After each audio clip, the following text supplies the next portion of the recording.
Where's my camera now? There we go. All right, Adam, welcome to the show. How are you doing? Great, Tom. Thanks for having me on. Appreciate it. Yeah, absolutely. So, just share with us about your background, how you got started as an author and a writer in the first place. Yeah, well, like most authors, it's kind of spontaneous, random path. I went to Yale. I majored in geophysics, and I did comedy improv with my singing group, and I decided after getting a degree in physics to come out to Los Angeles to be a screenwriter because that was a natural segue. And when I was out here, I needed to pay the bills, so I got into web writing as a day job, and I ended up doing some screenwriting for hire. Worked for Mel Brooks. I wrote for the Woody Woodpecker Show. I sold a screenplay, etc. And simultaneously, I ended up building up my web writing business. And now I've written something like 36,000 web pages on every possible topic under the sun: aluminum extrusion machining, dating. I've written a lot about low carbohydrate diet science. I've written a ton for attorneys, and so I've kind of developed this incredible, skill to be able to write authoritatively on any topic accidentally. Mm-hmm. That's my background, and I've built up this other business where I'm writing ebooks for people. So I'm doing a lot of ebooks for attorneys, but basically professionals who want ebooks to sell their services or market their services. I've developed a kind of ghostwriting machine to help make that happen, to make good quality products. Mm-hmm. Awesome. So, yeah. So, were you just kind of self-taught as a writer, or did you take some kind of courses or training, or how did that turn out? Self-taught, but I had a really good education. I think that helped. Not Yale. Yale was good, but Yale I felt like doesn't really teach you much. You're there to survive. But I had great elementary school teachers. Sorry about that. I had my second grade teacher, Mrs. Camo, was a real stickler for grammar and really drilled in sort of how to teach. I think she'd be really disappointed about some of the stuff I write now because when you become a journalist like me, grammar sometimes goes out the window. But I had a good foundation. I also had another great English teacher in ninth grade and 10th grade, Mrs. Miller. Fantastic, so hard. But those two teachers, Mrs. Camo and Mrs. Miller, really forged me. And then as you get, as you write tons and tons of copy and you get feedback from people, you get better. So I've definitely put in my 10,000 hours as a writer or more. And now I'm able to, it's really interesting, I'm able to write books really quickly or write essays really quickly on different topics that are good, that I look back and I say, well, this is a lot better.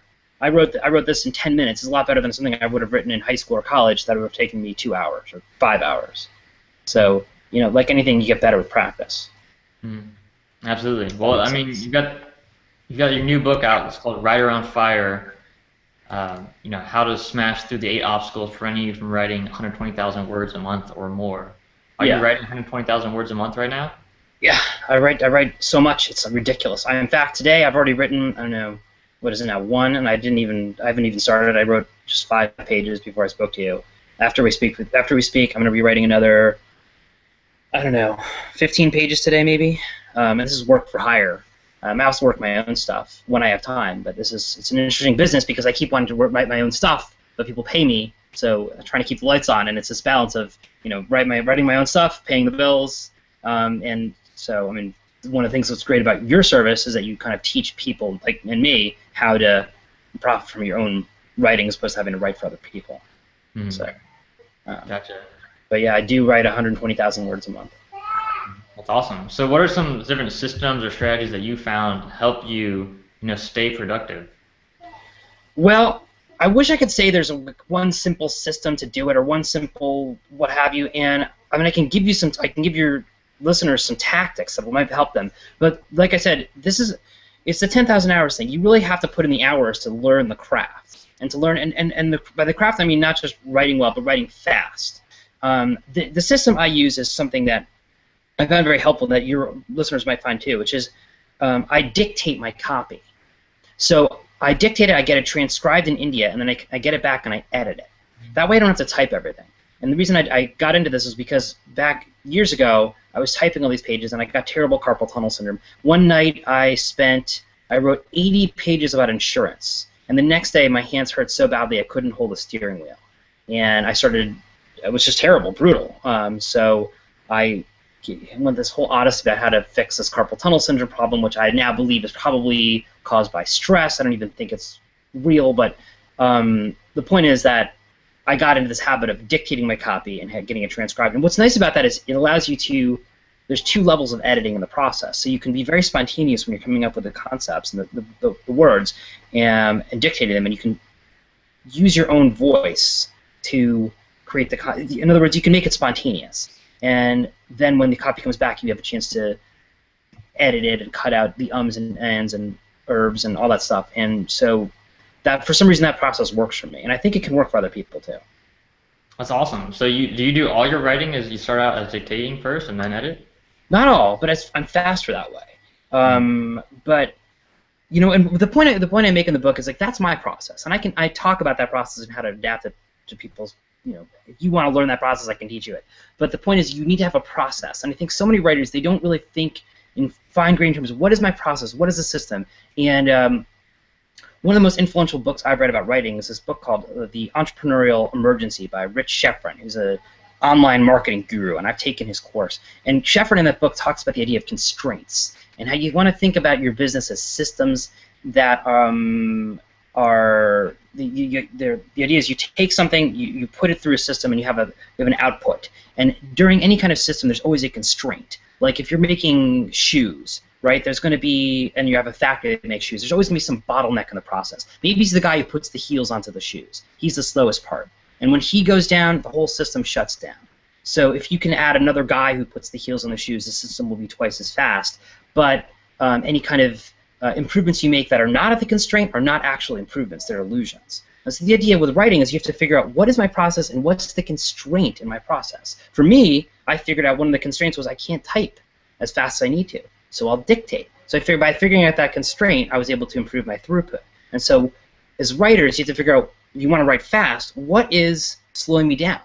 And that requires really kind of taking some time to understand not just your process, but also yourself. A lot of times this constraint is psychological. I don't have enough time. I'm too exhausted. I'm not inspired. So if those are your constraints, if your constraint is I'm not inspired, then you need to figure out how to be inspired. If your constraint is I don't have enough time in the day, you need to figure out how much time in the day. You know what I mean? And so it's thinking in those terms of like always thinking, what is my constraint? What is my constraint? Because there'll always be one. And if you can figure out the bottlenecks and work on those, you're just going to make much more progress faster. And that's for me, it was a profound revelation. Yeah, this is some great points you just made. Absolutely. Yeah. And I have this thing I do called thinking time, and I write about that in my books. But basically, I sit down in my room alone with my notebook, and I have this list of questions I ask myself. And one of the questions I ask myself often is, what's holding me back? Yeah. It's kind of the same question you're asking, like what's the constraint in my business? What's the constraint in my writing? Absolutely. That question alone can help you see things that, like, when you're in your day-to-day life, you ignore them. You tend to just gloss over them. But like when you actually spend time thinking about it, you realize, oh yeah, I told myself I was going to write for an hour a day, and I only wrote for 10 minutes, or whatever it is for you, whatever that obstacle is for you. And it's really easy to see what those challenges are when you actually pay attention to them, rather than just going through your habitual daily activity and ignoring where the improvements can come from. Right. No, that's that's exactly the kind of thing, which is you want to take time to think. And I think a lot of writers are like, well, of course I think, but do you spend an hour or 2 hours a day sitting down thinking about your business? And you're really writing as a business. And if you're not thinking of it that way, then you're just writing for fun, and that's dangerous. And I don't care. Listen, I'm not David Foster Wallace. I can't write that level. I can write decent stuff, but you also need to understand what you're good at, what you're not good at. What kind of writer are you going to be? Who do you want to be?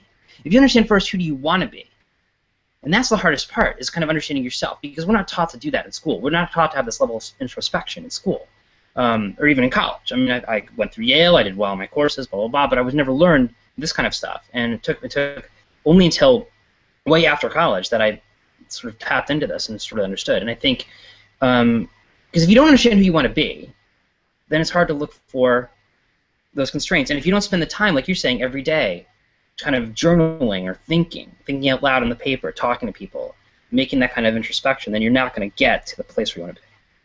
If that makes sense. Mm-hmm. Absolutely. Yeah. Yeah. So in your book, you talk about kind of the 8 obstacles that hold people back from writing faster. Can you share with us some of the major ones that people face? You're asking me that. I haven't read my book in a while. I actually wrote it in a day, so I'm trying to recall what are the obstacles I talked about. I think I remember one of them was that you're worries about your writing. You're not a good writer. You're not fast enough, or you're not good enough for the topic. So in that case, there's different ways to approach it, right? One way is just to come up with let's say you're not fast enough. A lot of people, I'm sure a lot of writers listening to you think they're good enough writers. Whether they're writing science fiction, whether they're writing nonfiction, or instruction manuals, they think they're probably decent enough to make it as a professional writer. Otherwise, they're not listening to this. So I'm guessing they want to figure out how to go faster. And one constraint that might make that more challenging is that they don't really have the schedule roped off. That they're either spending not enough time a day writing, or they're spending too much time a day writing.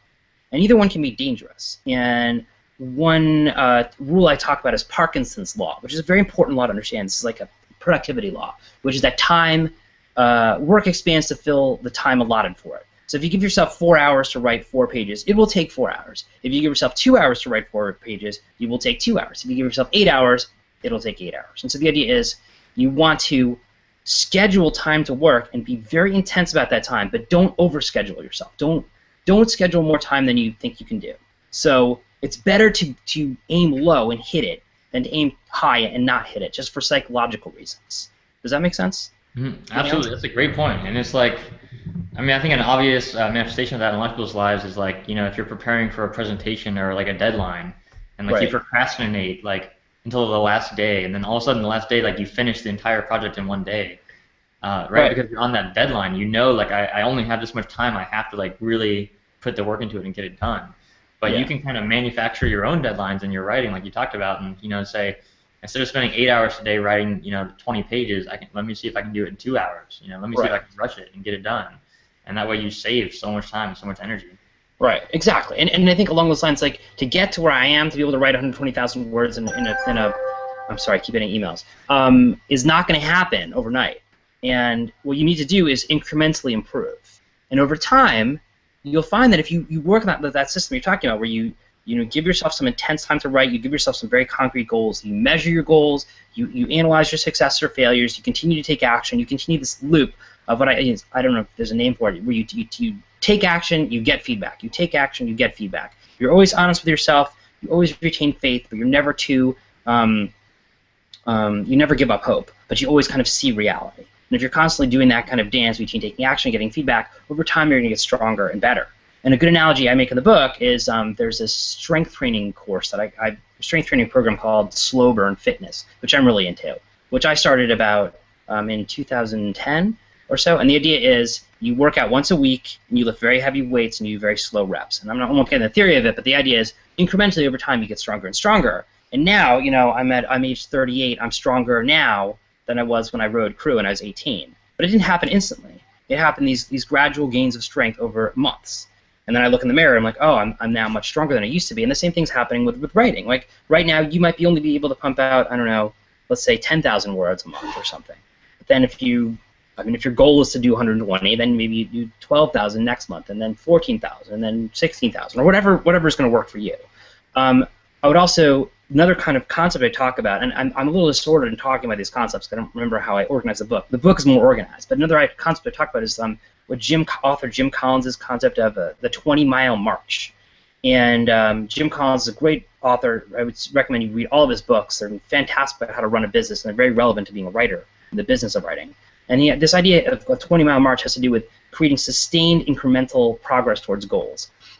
It has to do with the race to the South Pole, when the South Pole is being discovered, and I think it was Amundsen versus, blanking the other guy's name. These two explorers were trying to get to the South Pole, and one went as fast as he could, and would get stopped and hold out, and he would go, during the good weather, he'd go 70 miles, and during bad weather, he would crouch and hold out and wouldn't go more than 2 miles a day. And so he went in this herky-jerky pattern, and eventually they starved, they ate each other, it was disaster. But the other guy, Shackleton's the other guy. I think Shackleton's the one who starved. Anyway, Amundsen, the one who succeeded, said, listen, we're going to go 20 miles every day, whether it's beautiful, whether it's horrible.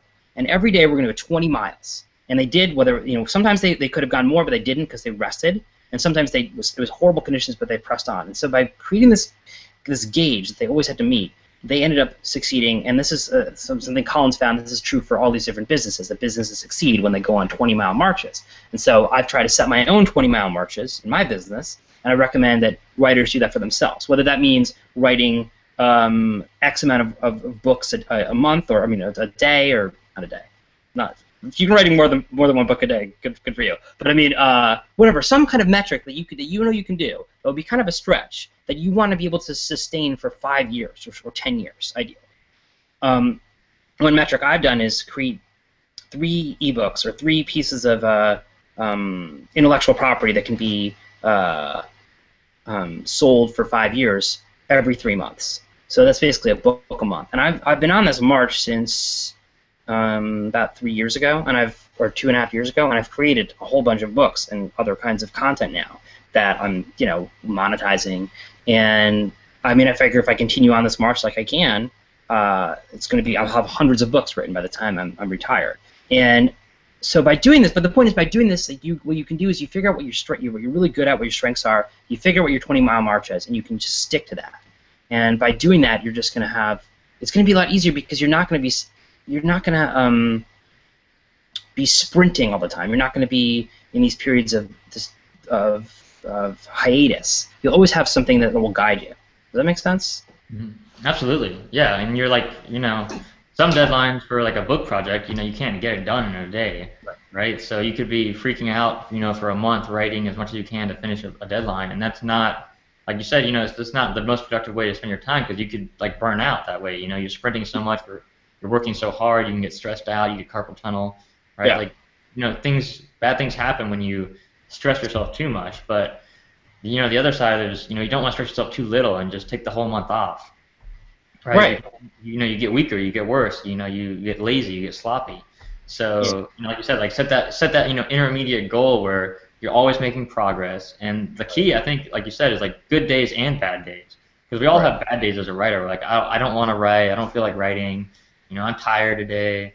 But if you can force yourself to just go through that process and write a little bit every day, or whatever your schedule is, even when it's a bad day, even when you don't feel like it, that's how you really make consistent progress over time. Right, and it's one of those things, like you have to be able to write when you don't feel like it. You have to be inspired when you're not feeling it. But those are basic ideas. I mean, I think I'm assuming that writers that on podcast already know. You've got to write. You've got to put in the hours. You have to be right when you don't feel like it. You have to break through writer's block, etc. I mean, I talk about some of that stuff too in the book. But I think on a deeper level, it's about this mental game. It's about it's you versus yourself. Like, what's your understanding and to win that battle, you have to understand your psychology. Understand and the other thing is you have to understand what you love doing. And for me, this was a very difficult journey because I mean I'm ADD and I bounce around. I mean I've got a degree in geophysics. I came here to do screenwriting. I got sucked into web writing. I also became obsessed with nutrition and obesity science. So basically, I have now 4 different things I think I'm good at, which is pathological science, understanding the I won't get into that. Low carbohydrate diet science, comedic screenwriting, and web writing. So I have these 4 things, and for me, that's a kind of a bizarre. I'm sure not most people don't have that, but the point is, I now understand that about myself, and so now that I kind of know those 4 things, I can pursue how to monetize them, how to get more from them, and you see you make progress over time. It was interesting. I sold a screenplay several years ago, and it took me a year of rewriting it to finish the project, and we didn't even go out with it. Although it was, I think, at some point I'd like to do it, but it just took me a long time. And then after kind of going through this process of introspection, understanding my habits and weaknesses, I was able to come back in January this year and wrote my first screenplay in 5 years or so. And I wrote it at night. I spent about 2 or 3 hours a night, and I finished it in a month. And that was because I understood, okay, now I understand thinking in terms of systems. I understand thinking in terms of my strengths and weaknesses. And because I was able to do that, I was able to cram much more. I mean, the writing is as good as I used to be able to do in about 1/20th the time. And that kind of improvement in speed does happen, but it takes discipline, and it takes thinking system out of play. Mm-hmm. And it takes the time to make, to put the discipline in to work it over time. It's like, it's like that old saying, like the overnight success that took, 10 years or 20 years or whatever, right? It's like, I have a lot of friends out here in Hollywood or in California, Beverly Hills, who are successful. My best friend's now running a show called A Murder on the First, and he struggled for 10 years too. Same thing, I have a lot of friends out here, I'm in my late 30s, who are now kind of like coming of age as writers in different, genres, and same process, grinding it out for years and years and years. But it's a combination of grinding it out, getting feedback, and just not giving up hope. There's another concept I talk about in Collins's book, and I don't mean to just be taking his stuff and regurgitating, but it's very important. Is this concept called the Stockdale Paradox, and I love this concept. And the idea is that it's Admiral Stockdale was Ross Perot's vice presidential nominee in the 1994 elections, and he was captured during the Vietnam War and tortured for 8 years. And he ended up surviving and helping a lot of his men survive, so he became a war hero. And Collins interviewed about how did you survive this awful torture? And he adopted this paradoxical mentality. Like, on the one hand, he never lost faith that he would survive. He always knew, I'm going to get out of here. On the other hand, he said, so Collins said, well, who were the ones who didn't make it? And he said, well, that's easy. They were the optimists. And so Collins said, what do you mean? The optimists were the ones who, I thought you're an optimist. He says, no. The optimists always thought, we're going to get out of here by Christmas. And then Christmas came, and then they didn't get out. And they said, we'll get out of here by Easter. And then Easter came, and they didn't get out. And then Christmas came again, and so on and so forth. And they eventually died of a broken heart, is what he said. And the point is, what he said is, you gotta see where you are. See what's actually real about your situation. You can't ever lie to yourself about what's true in your world. And so you have this paradoxical dual idea where you have faith that you're going to survive in the end, but you're totally willing to say what's true about the situation. You won't lie to yourself. You won't wear rose-colored glasses. Anyway, I find that idea very important because I find it very helpful in my business too. Because there are times that it's hard. Along those lines, I would suggest that when you're a writer, really what you're doing is building a business. And this is a little bit of a tangential idea, but I think this is also related to the Stockdale Paradox. Oh my God, I just booked a flight, so I'm getting all these emails from the flight. So anyway, so what was I saying? So if you think about the art of writing as building a business, you're creating. You're not just an artisan, but you're creating products. And I think, there are people who, I don't know what kind of name you can call them. I would say, Jonathan Franzen and David Foster Wallace, from poets, who they can never outsource their work because they are their work. But I think a lot of us, especially if you're writing books like how-to books or even science fiction or screenplays or something like that, you want to think in terms of, how can I get other people to help me with this process? And not just the process of publishing, like working with you, but also the process of writing itself. I've made an outline. Who can I send this outline to give me the best possible feedback? I've written a draft. What are the best possible editors, and what's the best possible editorial process to help me? And so if you're constantly thinking of, I'm not laboring, in your cabin in the woods writing this book, but rather thinking of it as a collaborative effort, you're going to get there faster, wherever that is that you want to get. And I would say this is even true for people like Salinger or what was the guy, Invisible Man.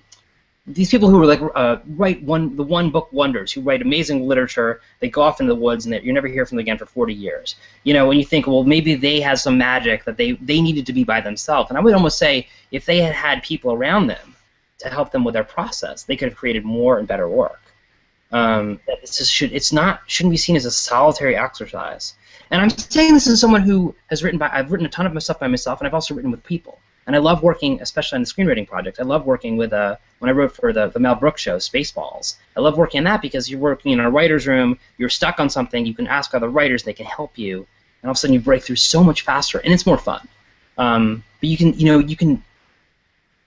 rambling here, but the point is that you can look to other people to help with your weaknesses in the writing process, and it just makes it so much better. Yeah, that's a great point. A lot of authors, I think, we think that we have to do it all by ourselves. We just lock ourselves in a room, and that's where all the work is done. But some of the best learning, like you talked about before, constantly improving, constantly learning. Some of that best learning comes from other people's feedback. It comes from your readers or beta readers or fellow writers or editors. And if you don't have that team around you to help support you and help you learn more and help you make your project even better, it's easy to get stuck. It's easy to feel like you're not making progress because you're all by yourself. Right. You're all by yourself, you're laboring by yourself, and you feel like you should. There's this kind of mystique about the writer, the real writers write by themselves. The real writers, they struggle. The real writers, they take it slow. I mean, I would say, that's true for some people, but it doesn't have to be. And it's just a myth that permeates the writer culture. You have to go slow. If you're not struggling, if you're not taking a year or 2 years to write your book, then your book is invaluable. It's not helping people. It's not good literature. And I mean, but you can look at people like Stephen King, and I know Stephen King is not, he's not the best writer in the world, but he is prolific. And part of his thing is he just writes and goes for it. And I think that's another reason why I want to teach people how to write fast. Because I think you want to write well, one of the keys is to write fast. Because you want to get through this process. You want to go and get feedback. You want to have people say your work is terrible. And you come back and you say, well, what did I do wrong? How can I do better? And you throw something else on the wall. And by doing this again and again and speeding towards failure, if you will, eventually you're going to get to someplace that's better. And so that's why you want to throw things out to the market, because you're going to make mistakes. You're going to have assumptions that you make in your head and about the characters you're writing, about the concepts that you're writing that are wrong. And the only way you're going to find that out is if you throw it out there and have people crap on it. That's the reality.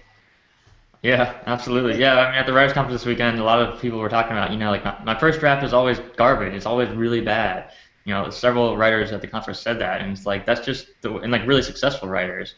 Yeah. But that's just the way it is. It's like you get that first draft done, and the whole goal is like get it done as fast as you can, because then you spend more time editing and revising and making it better. Because there's all these quotes from famous authors who said basically all good writing is rewriting. So that's where it becomes good. It's in that editorial process, and it's so much easier for me personally to edit something if I have the feedback from other writers like you who can say, "Hey, Tom, these are the 5 areas I would look at to really improve when you're rewriting this." Right. Yeah, and along those lines, I would also think about terms of like, what do you want the audience or the reader to experience? Like, what's the value that you want the reader to experience? And I'm just throwing out this random stuff here, but that I'm just coming to mind. But another thing that's important is to figure out the overall log line, not just of the book, but the experience. Like, can you describe your book in one word? Its utility. What are people going to get out of it? And if it's a how-to book, that should be pretty obvious. But if you're writing a science fiction novel, like what's the one takeaway you want from this? And like, I'm not saying you need to have a hook for everything, and I'm sure you can have fun wandering essays and what have you. But by building around a spine or skeleton that's simple, it's going to be so much easier. And that's true of screenwriting, but I'm sure it's true of all different kinds of works. Because if the structure is not there, if the structure is too complicated, you're going to have it's going to be hellacious. And you're going to spend more time rewriting, more time editing. And sorry, building also what you were saying is you want to get these things done. Not just rewrite, not just spending time rewriting, which is important, but also signing off and saying, I'm done rewriting, I'm moving on to the next project.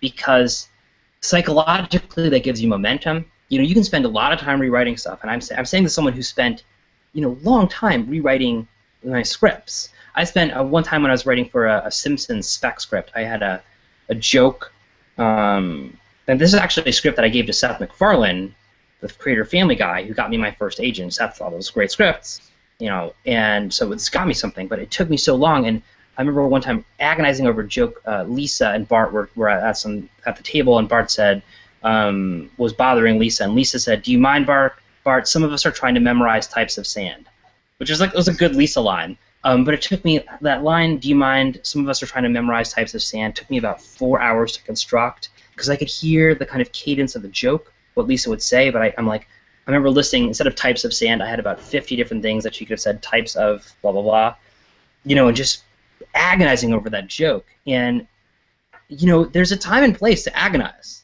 There is. There's a time and place to take it really slowly. But, I mean, the alchemy of it is, you gotta eventually turn it in. Because that line might be good, but the next thing is going to be even better. Because and by going through this process again and again, you're just going to get better and better at it. Mm-hmm. Absolutely, absolutely. Yeah, well, thank you so much, Adam. You shared a wealth of wisdom with us today, and I really appreciate it. But before you go, share with us where people can find out more info about you and the work that you're doing. Sure, yeah.